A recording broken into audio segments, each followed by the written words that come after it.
Hi, this is Wang. I'm here at Davos here at the IBM House. And more importantly, we're going to talk about one of the hottest topics. It is AI, of course, but it's really about how we put AI to use. We're in a world of what we call exponential efficiency, infinite possibilities. And the main point is, can we get the most out of AI in the right way?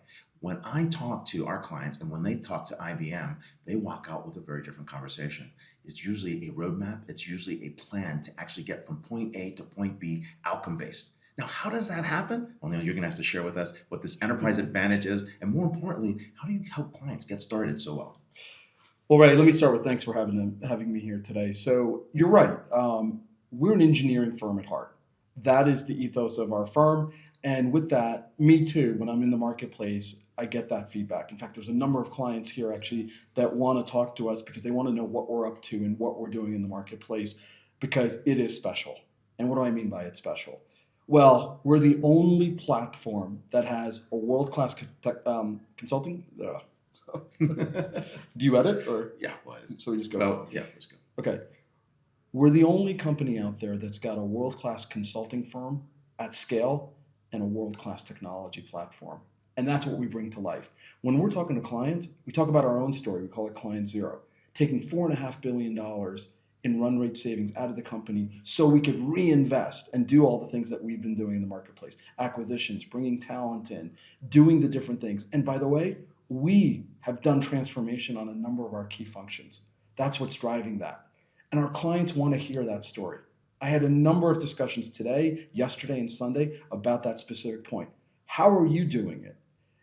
And in a technology firm, we're not able to just bring technology to life, but we're able to do that in a business transformative way. I call it transformative consulting. That's underpinned by technology, and that's what makes us different. And by the way, the things that we've used to actually reinvent our business, our clients want now. You heard about Enterprise Advantage. Well, we just did a big launch on Monday. That's our platform to drive AI transformation. Our clients are using our platform with agents that are already on it to make sure that they're able to drive ROI. I'm a finance person by background, and everything I think about is through that value creation lens. Not puffery, but how you make change. And right, that's what clients want. They want that roadmap on driving AI transformation and actually creating real value. Yeah, I know. What I was most impressed about was the fact that you took your tools and then productized them and gave them to everyone else to use. And I think that's really powerful. And one of the other pieces that companies are really trying to get to is how to take models. You guys have a lot of preset models that are available to go and get them ready to go. That's right. Yeah. That's right. Well, a couple of things there. One is clients want real ready-made platforms, and there's whole concept of services software. We're bringing that to life, again, with that combined platform, where we're able to bring world-class consulting that drives outcomes on a platform that our clients want. And by the way, we didn't even know that. Like, as we showed our clients, they said, how do I get that platform? And we had to industrialize it. And that's what we've released into the marketplace. And it's real, and it's actually driving things. And a lot of people say, well, what sort of technology is on that? And by the way, there's IBM technology. Yeah. But again, we leverage what our clients need to go drive what they need to do to drive their business improvements. What we just released yesterday is a terrific piece of thought leadership called Enterprise 2030. And it really gets into the guts of what does an organization look like in 2030 and key concepts around leadership, where AI is going to go to actually drive change, not only on the cost side, but also on the growth and innovation side. Let's do it again, just in case. I don't want to use the word yesterday. Okay. It's just like, okay. Just to make sure you're okay. Yeah. So you can take it back like you're okay. So we can edit as much as we want. So it's just in case, but your comms person is really precise. I know she'll be like, that's right. All right. And I'll get IB. Institute Business Value. Institute Business Value. And it's not new. We've had it's been there for ages. Yeah. No, it was one of the best you guys did with the surveys with the CEOs. Yeah, awesome. It's terrific. So. All right, breaking news. Institute of Business Value has a new survey. And more importantly, you're showing something interesting because you're looking into the future, and you're one of the authors, I believe. I am, yes.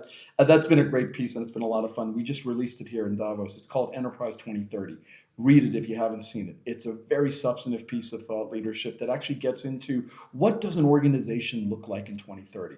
It hits key concepts around what innovation and growth is going to look like and what needs to be done as you transform business models. 2, it hits leadership. the type of leader that you need to actually drive that change. And then as you think about the organization of the future, the organization of the future is going to be a self-learning organization that's constantly going to have to evolve. That's where you get change. That's where you get efficiencies. So lots of interesting insights. Please read that piece. Yeah, where you work, when you work, why you work, even what you're working on is Yeah. all completely changing. And more importantly, like these ambient experiences that pop up, the way we actually engage and interact, it's going to be a brand new world. So something very exciting in that study. It's fun. All right, Davos, you're learning lessons, you're talking to clients, you're talking to customers. What's top of mind for you? Oh, there's been a lot of themes here. So just even thinking about the last couple of days, what are clients talking about? Number one is they're actually have a balance around growth and how do you sort of work through that. But number one is last year, there was the whole notion of AI and proof of concepts. This year, it's how am I driving change? Am I able to reinvest and actually drive change? And there's this whole concept of winners and losers. And the whole notion of if you don't change the business model, you may be in the camp that you don't want to be in. That's number one. Today, lots of conversations around leaders and leadership. And CEOs talking about how do you work through leadership in an environment where you could either be a custodian or a transformer. And you want to be in that second business of actually transforming businesses.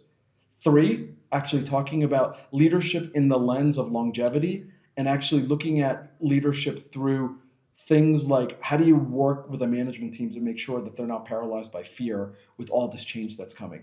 Bottom line, what I'm sensing this year versus 12 months ago is CEOs really focused on how do you radically change that business. And then lastly, I think most folks have sort of worked through that they need to scenario plan and actually change their business in different ways to make sure that they are ready with all the radical change that's coming. So with that, those are the themes, a couple of days into Davos. Wow. And more importantly, as this evolves, that dynamic nature of where technology is headed, where AI is moving, is happening at the same time as you're changing your business. That's right. And so we tell every organization that's out there to start rethinking their business models, imagine what the culture looks like, but more importantly, break down decision trees, figure out when and where you insert a human, because that's going to drive where you build your growth, and more importantly, where you're going to spend your time. Because in a world of infinite possibilities, it's really about how you allocate what you don't do versus what you do. So That's right. Thanks a lot for being here. Thank you, Ray. Good seeing you.